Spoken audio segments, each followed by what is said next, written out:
గోపాలదేశికం వందే భరద్వాజకులోద్భవం వేదవేదాంగమర్మజ్ఞం హయగ్రీవ పదాశ్రితం. అస్మద్గురుభ్యో నమః. గత శతాబ్దంలో 1950 ప్రాంతాలు మొదలుపెట్టుకుని ఈ శతాబ్దంలో 2009-2010 దాకా కూడా మన తెలుగునాట ఏ విషయాన్ని ప్రవచించినా కూడా వేద సమన్వయంతో సంబంధించి అందించిన మహానుభావులు పరమపదవాసులు శ్రీమాన్ ఉభయ వేదాంత ప్రవర్తకాచార్యులు కెవి సంతానగోపాలాచార్యుల వారు.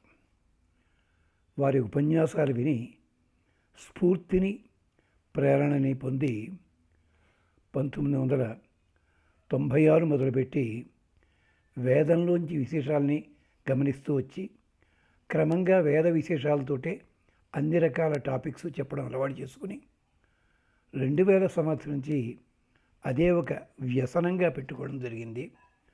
అలాంటి దాన్ని ఆధారంగా చేసుకుని విరాట పర్వంలో పాండవుల కథని వేద సమన్వయంతో చెప్పడం జరుగుతోంది. ఆ పెద్దలు అనుగ్రహింతురుగాక అని జ్ఞాపకం చేస్తూ ఇక్కడ శత్రు వినశ్యతి ధనంజయ కీర్తనేన అని చెప్పుకుంటున్నప్పుడు ఇది కేవలము యుద్ధాలకు సంబంధించి మొదలైన మాత్రం కాదు, అర్జునుడి ఆర్జవ గుణము అంటే పరమాత్మని చేరుకోవాలంటే మన గుణం ఎలా ఉండాలో చూపించింది. అర్జున తత్వము, నరుని తత్వము అది. ఇక్కడ అశ్వములని పూంచినప్పుడు, ఆ రథం మీద బయలుదేరినప్పుడు, ఉత్తర కుమారుడికి ధైర్యం చెప్పినప్పుడు, ముందు తాను రథాలు తోలిన, అర్చములను తోలిన, తర్వాత ఉత్తర కుమారుడి చేత తోలించినా కూడా అక్కడ చెప్తున్న ప్రతి మాట వేదంలో ఉండే విశేషాలనే చెప్తుంది. అశ్వములారా మాకు సుఖాన్ని ప్రసాదించండి. మితద్రవ సహస్రస మేధసాత సవిష్యవ మహో ఏ రత్నం సమిధేషు జభ్రిరే శంనో భవంతు వాజినో హవేషు. ఇది యాగాలలో అశ్వమునకు ప్రార్థన చేస్తూ, అది వాజశ్రేయం కావచ్చు, అశ్వమేధం కావచ్చు, ఇలాంటి చోట్ల చెప్పిన మంత్రం ఇక్కడ చాలా అద్భుతంగా అనువర్తిస్తుంది. మితద్రవ ఓ అశ్వములారా, మీరు గొప్ప గొప్ప మార్గాలని కూడా, ఎంత విస్తారమైన మార్గమైనా కష్టమైన మార్గమైనా సరే దాన్ని అల్పముగా చేసి పరిగెడతాయి. ఎడ్లు ఇలాంటివైతే కాస్త గతుకులున్నా, రాళ్ళున్నా, బండరాళ్ళున్నా ఆగిపోతూ పెడతాయి. కానీ గుర్రములు మాత్రము ఎప్పుడూ ఆగవు, ఆ మార్గం ఎలా ఉన్నా సరే. అది విశేషం. ఆఖరికి నీళ్లల్లో కూడా పరిగెడతాయి. మీకు పాత సినిమాల్లో చూడొచ్చును, నదుల ప్రాంతాల్లో కూడా గుర్రాలు నీళ్లల్లోంచి పరిగెత్తడం చూపిస్తుంటారు. దానికోసం శిక్షణ ఉంటుంది ప్రత్యేకించి అప్పట్లో. ఇప్పుడంతా గ్రాఫిక్స్ వచ్చాయనుకోండి. అది అక్కడ కూడా ఆ గుర్రాలకు శిక్షణ ఇచ్చేవాళ్ళు చెప్పారు చాలాసార్లు ఇంటర్వ్యూల్లోనూ. అది అలాగా గొప్ప మార్గాన్ని కూడా అల్పంగా చేసుకుని పరిగెడతాయి. సహస్రసాహ, మీరు ఏం తింటారు ఏం చేస్తారో మాకు తెలియదు, కానీ మాకందరికీ కూడా గొప్పదైన భోగములు ప్రసాదిస్తారు, తిండిని ప్రసాదిస్తారు, వైభవాన్ని ప్రసాదిస్తారు, కీర్తిని ప్రసాదిస్తారు. అందుకనే అశ్వపతులు వాజపతులు పేరు కదా, అది విశేషం అన్నమాట. అలాగే మేధసాతాహ, మా యజ్ఞానికి ప్రధానంగా ఉంటారు, యజ్ఞ ప్రదానము చేస్తారు మీరు. సవిష్యవ, మాకు ద్రవ్యదానము చెయ్యగూరేవి. అందుకనే మీ శక్తిని తమాషాగా అట్టే పెట్టుకుని ఎక్కడెక్కడ ఎంతంత శక్తిని ఉపయోగించాలో అంత శక్తిని ప్రదర్శిస్తారు మీరు. హార్స్ పవర్ అండల్లో ఉద్దేశం అది. నిలబడ్డప్పుడు ఇంతకుముందు చెప్పుకున్నదే, నిలబడ్డప్పుడు 3 కాళ్ళ మీద, నడిచేటప్పుడు 2 కాళ్ళ మీద, కుమ్మేటప్పుడు ఎదటి 2 కాళ్ళ మీద, పరిగెత్తేటప్పుడు 4 కాళ్ళతోటి. ఇలాగా తోక జాడింపులో కానీ, మెడ కదిలింపులో కానీ, జూలు విదిలింపులో కానీ ప్రతి దాంట్లో ఒక సంకేతం ఉంటుంది. అలాంటిది అంత గొప్పగా చేస్తారు మీరు. సవిష్యవ, మాకు ద్రవ్యదానము చేయగూరేవి. అలాంటి శక్తిని మాకు ఇస్తారు. ఏ సమిధేషు మహః రత్నం జభ్రిరే. ఏ గుర్రాలైతే యుద్ధాలలో అధికులైన శత్రువుల ధనాలన్నిటినీ కూడా మాకు అందిస్తాయో, హరిస్తాయో, హరించిపెట్టి మాకు పట్టుకొచ్చిస్తాయో, తే వాజినః నః శం భవంతు. అలాంటి గుర్రములు మాకు రక్షణ కలిగించాలి. ఇక్కడ అర్జునుడు ఉత్తరుడు పెడుతున్న దాంట్లో ఏమిటి అంటే ఆ గోవులు రక్షించబడాలి. విరాట నగరానికి, మత్స్యదేశానికి పెట్టింది పేరేమిటంటే గో సంపద. అది విశేషం అన్నమాట. అలాంటిది ఇలాంటిది ప్రపంచంలో డెన్మార్క్, న్యూజెర్సీ ఇలాంటివన్నీ ఉన్నాయి. అక్కడ గోవులే ప్రధానం. అంచేతే పశువుల విషయం చదువుకున్న వాడిని చూస్తే నీ డిగ్రీ ఏమిటి అని ఎవడు అడగాడు. అక్కడ వాడు చదువుకున్న ఎవడు చూస్తారు, వెంటనే వాడికి తగ్గ ఉద్యోగం వచ్చేస్తుంది. అక్కడ క్వాలిఫికేషన్ చూడాలి. ఇంచేత అక్కడ అలాగే గుర్రాలకు కూడా ఈ రెండింటిని అంటే వెటర్నరీ చదివిన వాళ్ళు ఎవళ్ళుంటే వాళ్ళకి ఉద్యోగాలు దొరక్కపోవడం ఉండదు ఆ ప్రాంతాల్లోనూ. ఇదే మళ్ళీ ఆస్ట్రేలియా కూడా ఉంది. అది విశేషం. అంచేత తే వాజినః నః శం భవంతు. మాకు క్షేమాన్ని కలిగించాలి అంటే ఒక ఆయన అన్నాడు గుర్ర పందాలు డబ్బులు వస్తాయని చెప్పి. ఇంకొక ఆయన చెప్పాడు పాపం, బస్సులో మాట్లాడుకున్నాడు స్నేహితులిద్దరు, ఏమిటా మొహలా పెట్టుకున్నావు అన్నాడు. ఏం లేదురా, మలక్పేట రేస్ కోర్స్కి వెళ్ళాను, ఆ రేసుకి వెళ్ళాను, పారేసి వచ్చా అన్నాడు. ఇది మా వేటూరు గారు విని పాటలో పల్లవిగా పెట్టుకున్నారు పాపం జాగ్రత్తగాను. అది అలాగా నః శం భవంతు. అశ్వములారా మీరు మాకు జయాన్ని ఇస్తాయి, ఆరోగ్యాన్ని ఇస్తాయి. ఇది విశేషం. దేవతాతాః మితద్రవః స్వర్కాః జంభయంతః అహిం వృకం రక్షాంసి సనేమి అస్మద్యువన్ అమీవాహ. దేవతలకు అర్హమయ్యేవి, గొప్ప గొప్ప మార్గాలన్నీ కూడా చిన్నగా చేసి పారేసేవి, చాలా బాగా గౌరవించబడేవి. అంతేకాదు మా బాధలు నశింపజేసేవి. సర్పాలు, తోడేళ్ల వంటి క్రూరులైన రాక్షసులందరినీ కూడా నాశనం చేస్తుంటాయి. సనేమి బాగా శీఘ్రంగా, అమీవా అస్మత్ యుయువన్ మా నుండి రోగాలు తొలగిస్తారు. మీరు ఎప్పుడైనా గుర్రముల పెంపకం కేంద్రానికి వెళ్ళి చూడండి. మనం హార్లిక్స్ ఒక కప్పు తాగితేనే నెలకింత అయిపోతుంది అనుకుంటాం. అక్కడ హార్లిక్స్ లాంటివి బకెట్టుతో కలిపి పడతారు వాటికి హాయిగాను.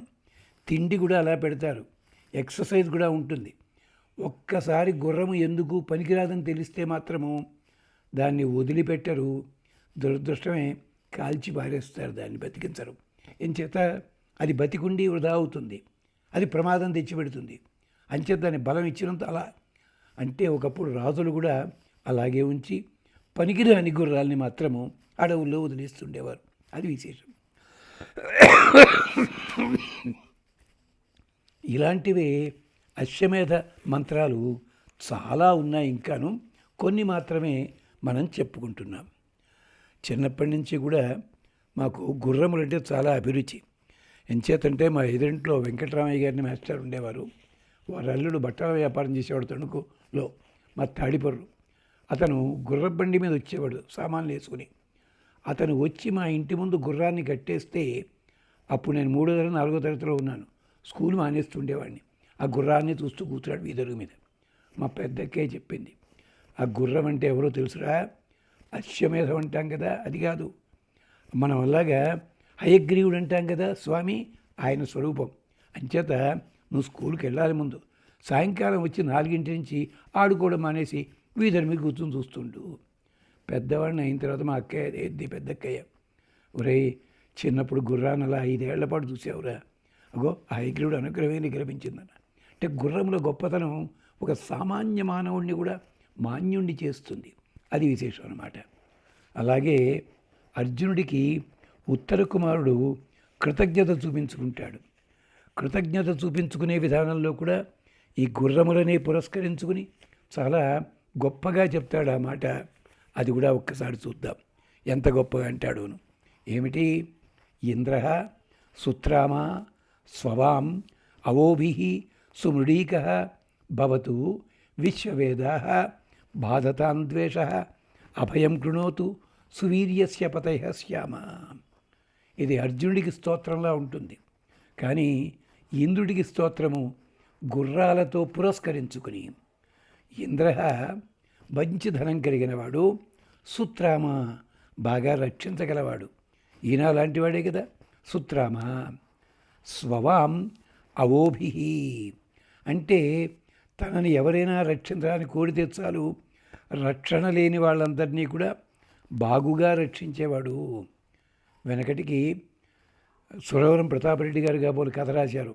సోమనాద్రి అని చెప్పి ఒక నాయకుడిని, ఒక అశ్వశిక్షకుడిని, అలాగే యుద్ధంలో పాల్గొన్న మనిషిని రక్షించడం కోసం ఆ గుర్రము తన కాలు పోగొట్టుకుంటుంది, చేతిని పోగొట్టుకుంటుంది, అంత గొప్పగాను.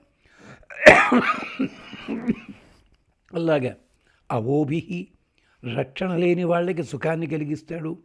బాధతాన్ ద్వేష మమ్మల్ని ఎదిరించేవాళ్ళు, ద్వేషించేవాళ్ళని బాధిస్తారు. అభయం కృణోతు ఈ ఇంద్రుడు అలాంటి వాడు, ఎంచేత అలాంటి గుర్రాలు ఉన్నాయి కనుక.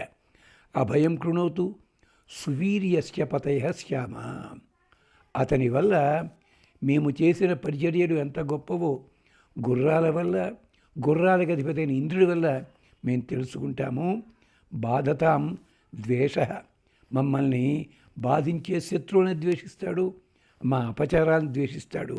సహా అస్మాకం అభయం కృణోతు ఆ ఇంద్రుడు మాకు రక్షణ కలిగించాలి. ఆ గుర్రములతో కూడిన ఇంద్రుడు, ఇక్కడ అర్జునుడే సాక్షాత్తుగా ఇంద్రుడు.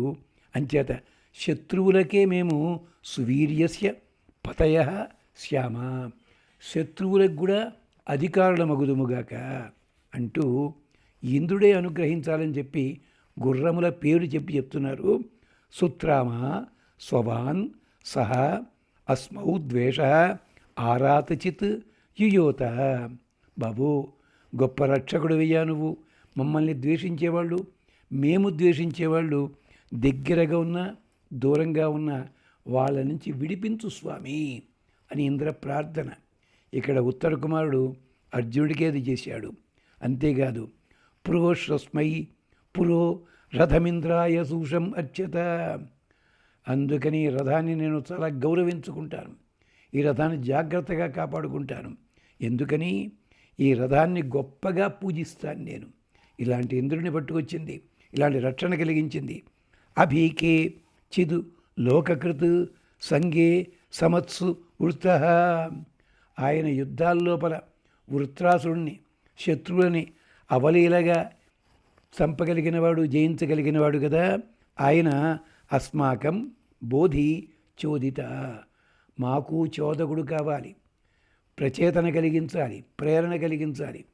అందుకనే ఉత్తర కుమారుడు కురుక్షేత్ర ప్రారంభం 2వ రోజునే భీష్ముడితో 6-7 గంటలు యుద్ధం చేయగలిగాడు. ఆలోచించండి. అక్కడ సర్వసైన్యాధ్యక్షుడు, కమాండర్ ఇన్ చీఫ్. ఇతను కనీసం ఒక మేజర్ జనరల్ కూడా కాదు, ఈ పెద్ద మనిషి, మామూలు సైనికుడు యుద్ధం చేయగలిగాడు. అది ప్రేరణ అన్నమాట. నభస్తామన్యకేషాం జాక అది ధన్వసు.